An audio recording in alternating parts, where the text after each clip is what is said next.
Welcome to BeerAmerica.tv. I am Paul Leone with... I am John Pinkerton. John Pinkerton. And this time we're not going to really talk about a beer, but we're going to talk about beer trends. And we were sort of talking off camera a little earlier about what are some good trending topics. And we talk about the evolution of American craft beer and how I like to explain. And the one things that we've seen lately is, you have the regional beers that are kind of brewed with like a certain kind of hops, or like maybe the Northwest does things differently than the Northeast, and so on and so forth. And to me, what I've really enjoyed lately as far as emerging trends go are collaboration beers. So that was like something that's relatively new, wouldn't you say? Like breweries, in the past year or so, you've seen collaborating a lot more of that. styles, the evolution of styles of beer. And you had mentioned something kind of unique.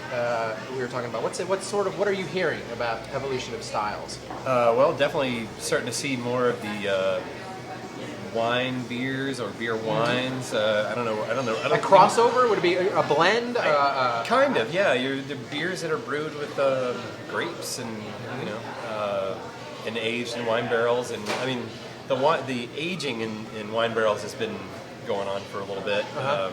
But to actually see a full-blown sort of merger of the two, right, ingredient-wise, apparently that's becoming more prominent. Yeah. I haven't tried anything like that myself. Well, the one that we have had, or at least I have, I don't know if we did it on the site actually, is the Red and White, which is a Dogfish Head beer that has that is actually aged in Pinot Noir casks and that sort of thing. Doesn't it have some grape? It does. It has Pinot Noir juice, I think, or some sort in it as well. So it's the closest wine beer, the only one that I've had, a Belgian style strong ale with a kind of a crossover of wine and beer. But I haven't seen anything else. But now that you mention it, it's like, okay, well, if they're doing it, then I'm sure it's not like a secret. It's not a brand new concept. Right. I remember tasting years ago at the GABF a beer, amazingly enough, that was put out by Coors, the Coors sort of specialty division.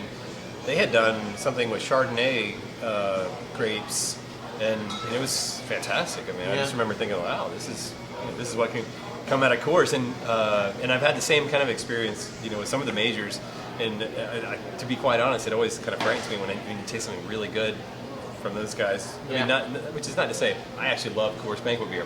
It's not to say that beer's not any good. It's just to say when they produce something that's sort of more up our alley, and they do it really, really well, it always kind of freaks me out. But what I'm hearing, Ken Orth, as we mentioned in some episodes, was out in California touring around with this lovely white Carol.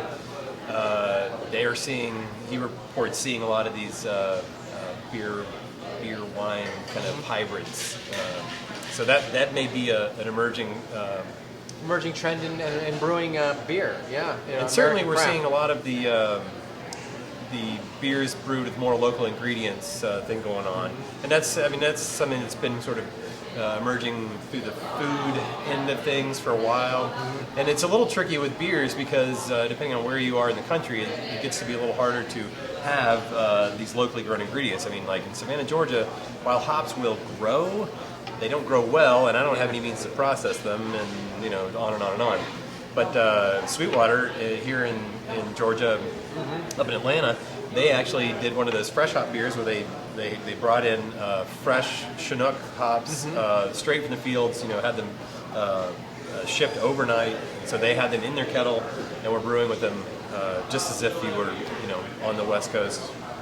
It would be the same really if you were in Southern California. You'd have to have them overnighted to brew with them. Right. And so we're seeing a lot of that kind of stuff. And I'm playing around with some of the spices that grow here locally. We do a rosemary IPA.